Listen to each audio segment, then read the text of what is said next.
তোমাদের পৃষ্ঠা নম্বর 136 পৃষ্ঠায় মেন বইয়ে কি দেওয়া আছে? একটা চিত্র দেওয়া আছে। চিত্রটা অবশ্য আমি এখানে অঙ্কন করেছি। ক নম্বর হচ্ছে রুলার ও কম্পাসের সাহায্যে 90 ডিগ্রি কোণ অঙ্কন করার জন্য, যেটা ইতিমধ্যে আমরা এর ক্লাসে পড়েছি, রাইট? আজকে বলছে EAG এর মান নির্ণয় করার জন্য। প্রশ্নে ECD কোণ সমান 60 ডিগ্রি দেওয়া আছে। ECD কোণ সমান 60 ডিগ্রি কোণ দেওয়া আছে। আবার ABC কোণ সমান 25 ডিগ্রি কোণ, 25 ডিগ্রি কোণ দেওয়া আছে। আমাকে নির্ণয় করতে হবে EAG। এই কোণ নির্ণয় করার জন্য আগে তোমাদেরকে একটা সরল কোণ বুঝতে হবে। GAB এটাকে বলে কি সরল কোণ।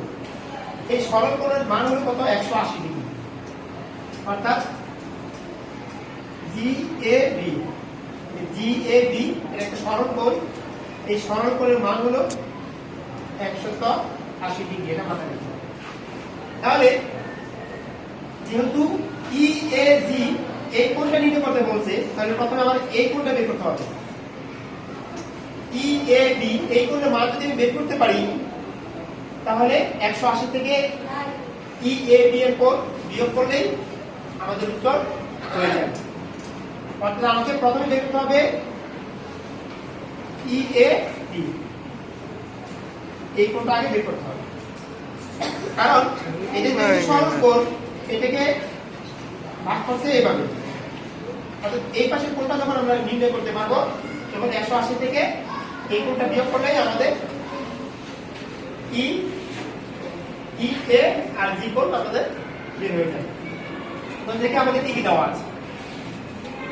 আমাদের দেওয়া আছে ECD কোণ সমান 60 ডিগ্রি। তাহলে ECD কোণ সমান হলো ACB কোণ, কারণ এটা বিকৃতি কোণ হলো এটা, রাইট? তাহলে ECD এর সমান কত? ACB। আমরা যদি বিকৃতি কোণগুলো পরস্পর সমান হয়, তাহলে ECD কোণ সমান হলো ACB কোণ। যেহেতু এটা 60 ডিগ্রি, তাহলে এটার মান কত? 60 ডিগ্রি। অর্থাৎ ACB কোণ সমান 60 ডিগ্রি। এবার আসি একটা ত্রিভুজের তিনটা কোণ ABC। এই ত্রিভুজের তিনটা কোণ আমরা লিখতে পারি ত্রিভুজ ABCA। তাহলে A কোণ BAC কোণ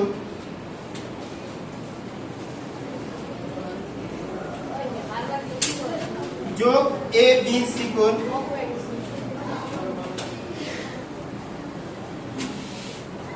যোগ ACB কোণ সমান 180 ডিগ্রি। আর আমরা জানি একটি ত্রিভুজের তিনটি কোণ, আর তিন কোণের সমষ্টি হলো 180 ডিগ্রি।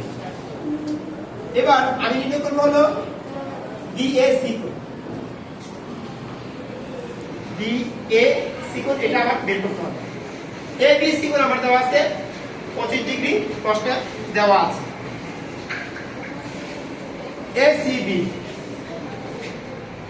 ACB কোণ হলো ECD কোণের সমান, কারণ বিপরীত কোণ সমান হয়। এটা যেহেতু 60, তাহলে এটা হলো 60 ডিগ্রি। তাহলে BAC কোণ সমান এই দুটো যোগ করলে হলো 85 ডিগ্রি। আমরা এখান থেকে বিয়োগ করলেই হয়ে যাবে। আমি এক লাইন শর্ট করতেছি। অতএব BAC কোণ সমান 95 ডিগ্রি। আমরা কি পেলাম? BAC কোণ কত পেলাম? 95 ডিগ্রি। বাস হয়ে গেল। তাহলে আমরা GAB এটা কি সরল কোণ 180 ডিগ্রি। এই 180 ডিগ্রি থেকে আমরা BAC কোণ আমরা মাইনাস করলে আমাদের হয়ে যাচ্ছে।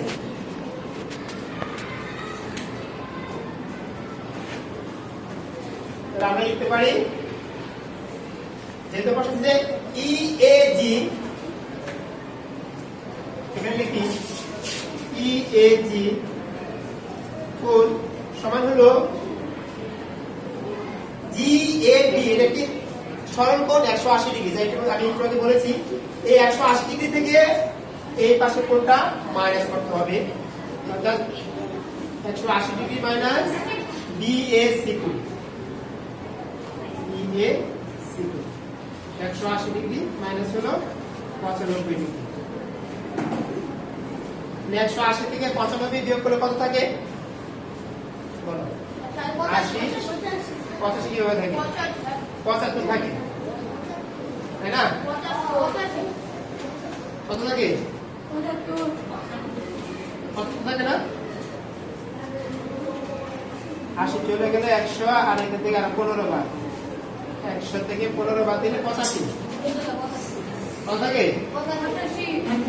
85। অর্থাৎ